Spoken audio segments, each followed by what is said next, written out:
अस्सलाम वालेकुम, कैसे हैं आप सब। उम्मीद है कि आप लोग सब खैरियत से होंगे। Welcome back to my channel. आज की मेरी वीडियो का टॉपिक जो है वो बहुत ज़्यादा इंपॉर्टेंट है। जैसे कि आपको थंबनेल और टाइटल से आइडिया हो गया होगा कि वीडियो किस टॉपिक पर है।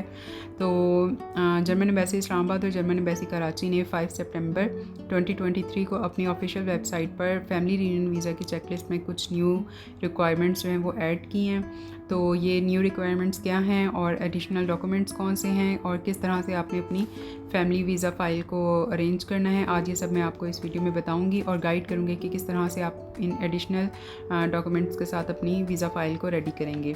तो अपनी वीडियो को स्टार्ट करते हैं। और सबसे पहले जिस तरह से यहाँ पर इन्होंने करंट वेटिंग टाइम जो है वो एटलीस्ट 12 मंथ लिखा है, तो ऐसा बिल्कुल भी नहीं है। ये अब 24 मंथ तक का हो गया है। और इसके साथ ही उन्होंने बताया कि अब अगर आप अपनी अपॉइंटमेंट अटेंड करने जाएंगे तो वहाँ पर आपसे आपका ओरिजिनल पासपोर्ट जो है वो भी वहाँ पर सबमिट किया जाएगा।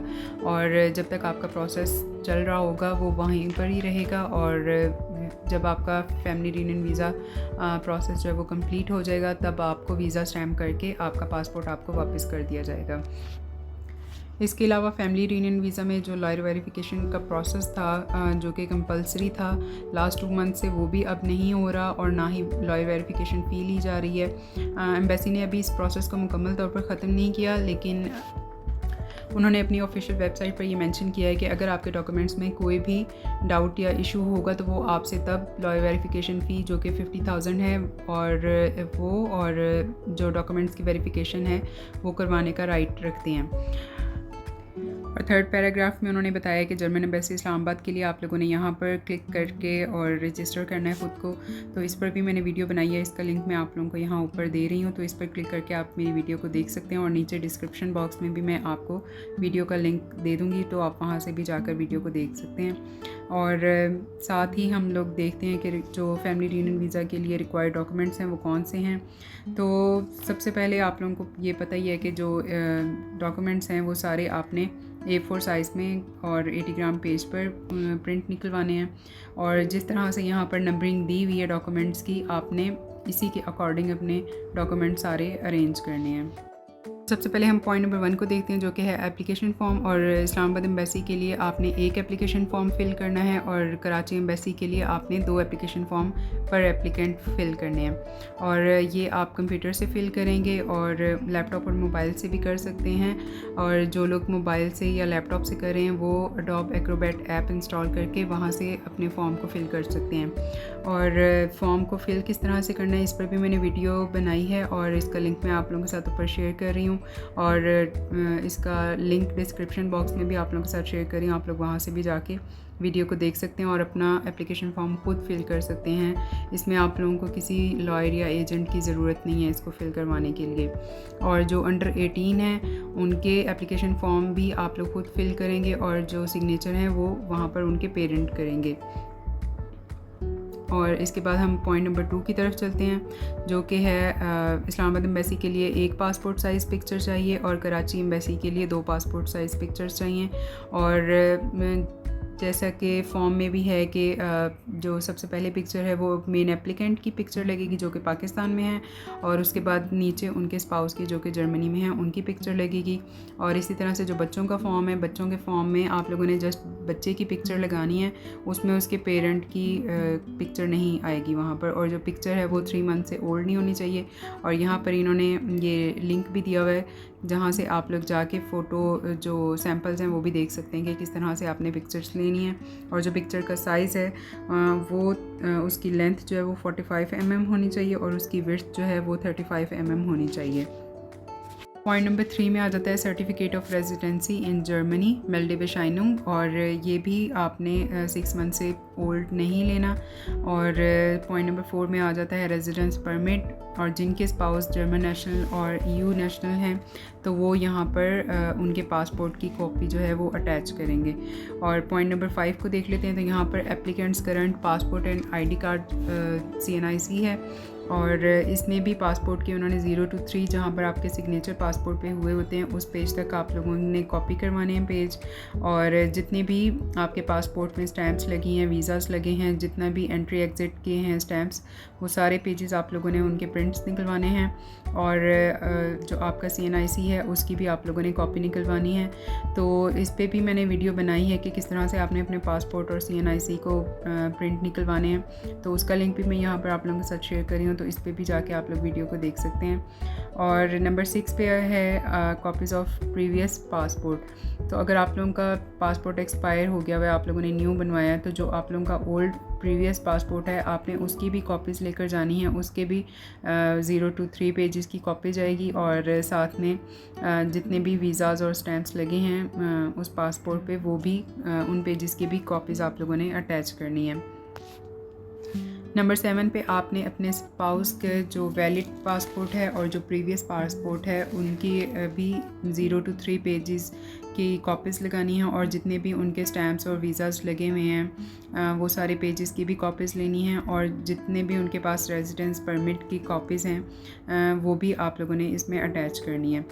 नंबर 8 पे आ जाता है original NADRA computerise birth certificate. तो इसमें आप लोगों ने अपना बर्थ सर्टिफिकेट अटैच करना है। और ये उन्होंने यहाँ पे इसका ऑर्डर दिया हुआ है कि किस तरह से आपने करना है। तो जो सबसे पहले आपने अपना बर्थ सर्टिफिकेट रखना है, उसके बाद नंबर 2 पे आपने अपने स्पाउस का बर्थ सर्टिफिकेट रखना है। और नंबर 3 पर आपके अगर बच्चे हैं तो आपने उनका बर्थ सर्टिफिकेट यहाँ पर रखना है, अटैच करना है। नंबर 9 पे आ जाता है ओरिजिनल निकाहनामा।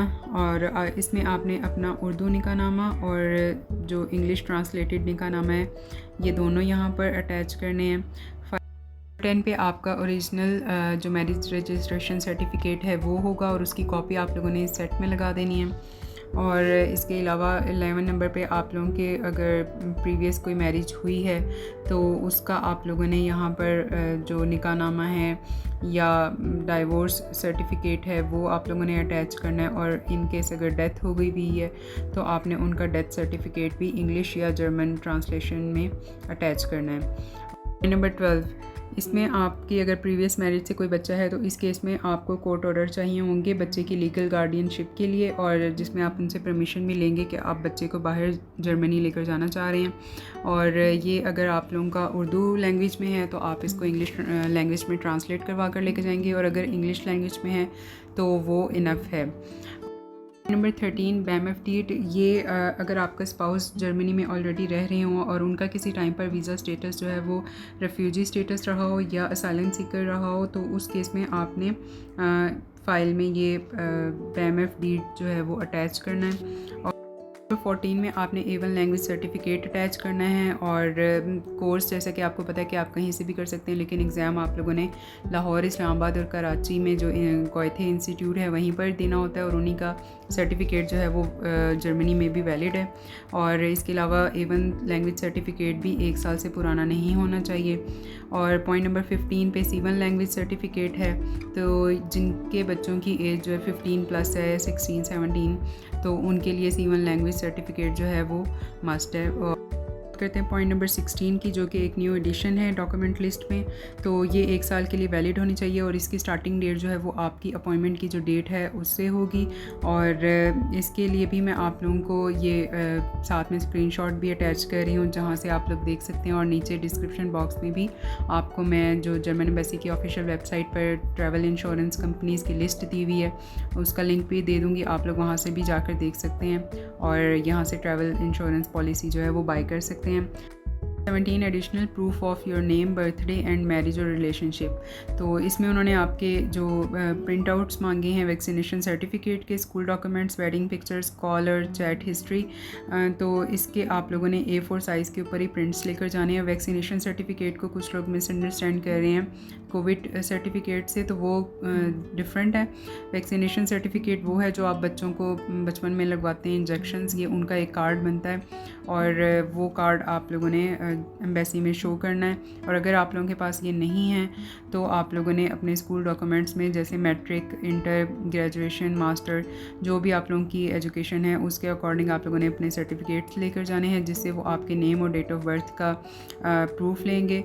और अगर आप लोगों के बच्चे हैं तो उस केस में आप लोगों ने उनके वैक्सीनेशन सर्टिफिकेट्स लेकर जाने हैं, और अगर वो स्कूल जाते हैं बच्चे तो उनके स्कूल डॉक्यूमेंट्स जो हैं वो भी अटैच करने हैं। और वेडिंग पिक्चर्स में आप लोगों ने अपने निकाह, बारात और जो वलीमा है, इन तीनों दिनों की एक एक चाहें तो पिक्चर्स ले जाएं, और चाहें तो दो दो पिक्चर्स को A4 साइज़ के ऊपर ही प्रिंट निकलवा लें। कलर्ड भी निकलवा सकते हैं और ब्लैक एंड वाइट पर भी निकलवा सकते हैं प्रिंट, तो वो आप लोगों ने लेकर जाने हैं। और चैट और कॉल हिस्ट्री जो है, इसमें आप लोग रैंडम कोई भी अपनी चैट में से 2-3 स्क्रीनशॉट्स ले लें, चैट के भी और कॉल हिस्ट्री के भी, और उनको आप लोग A4 साइज़ के ऊपर उनके प्रिंट्स निकलवा कर वो लेकर जाएंगे साथ। पॉइंट नंबर 18 पर आ जाते हैं, तो ये भी एक न्यू एडिशन है इसमें, और इसमें आप लोगों का जो एप्लीकेंट्स जो कि चाह रहे हैं कि वो EU नेशनल या नॉन जर्मन जो हैं उनको वहाँ जाके ज्वाइन करें, जो कि उनके स्पाउस और पेरेंट नहीं हैं, तो उसके लिए उनको लास्ट 2 ईयर्स की जो बैंक स्टेटमेंट्स जो हैं वो उनको शो करवानी है, और ये बताना है उनको कि आप लास्ट 2 ईयर से रेगुलरली उनको फाइनेंशियली सपोर्ट कर रहे हैं। और इसके अलावा पॉइंट नंबर 19 में आ जाता है आपका जो अपॉइंटमेंट कंफर्मेशन ईमेल है, जिसमें आपका रेफरेंस नंबर दिया जाता है जो कि इस्लामाबाद एम्बेसी में दिया जाता है, तो वो आप लोगों ने लेकर जाना है उसका प्रिंट। और पॉइंट नंबर 20 इसमें डिक्लेरेशन, एप्लीकेंट्स डिक्लेरेशन फॉर्म है, ये आप यहाँ से भी डाउनलोड कर सकते हैं, और इसका लिंक जो है मैं डिस्क्रिप्शन बॉक्स में भी दे दूँगी, आप लोग वहाँ से भी जाके कर सकते हैं। और डिक्लेरेशन फॉर्म जो है, अगर आप लोगों का साथ में कोई बच्चा भी है अपॉइंटमेंट पे जा रहा है, तो आपने उसके नेम का सेपरेट डिक्लेरेशन फॉर्म जो है वो उसका प्रिंट निकलवा कर और सिग्नेचर अपने करके वो लेकर जाना है। और इसके अलावा फिर ये जो है पॉइंट नंबर 21, इसमें आपका जो इंफॉर्मेशन प्रोवाइडेड टू एप्लीकेंट, ये वाला पेपर जो होता है सेक्शन 53 और 54 का, इसका प्रिंट लेकर जाना है। और इसमें साथ ही आप लोगों को जो वीज़ा फ़ीस है वो देनी है। वीज़ा फ़ीस जो है वो अडल्ट्स के लिए 75 यूरो है, और 0 to 17 ईयर्स ओल्ड जो हैं बच्चे उनके लिए 37.50 यूरो है। और अगर आपके जो स्पाउस हैं वो जर्मन नेशनल हैं या EU नेशनल हैं, तो उस केस में आप लोगों से वीज़ा फ़ीस जो है वो नहीं ली जाए। तो ये हैं सारे वो डॉक्यूमेंट्स जो आपने अपनी फैमिली रीयूनियन वीज़ा फ़ाइल के अंदर अटैच करने हैं। और जिस तरह यहाँ पर नंबर 1 पे एप्लीकेशन फ़ॉर्म है, नंबर 2 पे पासपोर्ट साइज़ पिक्चर्स हैं, ये आप लोग चाहें तो स्टेपल भी कर सकते हैं, और अगर चाहें तो आप इसको क्लिप के साथ लगा कर भी लेकर जा सकते हैं।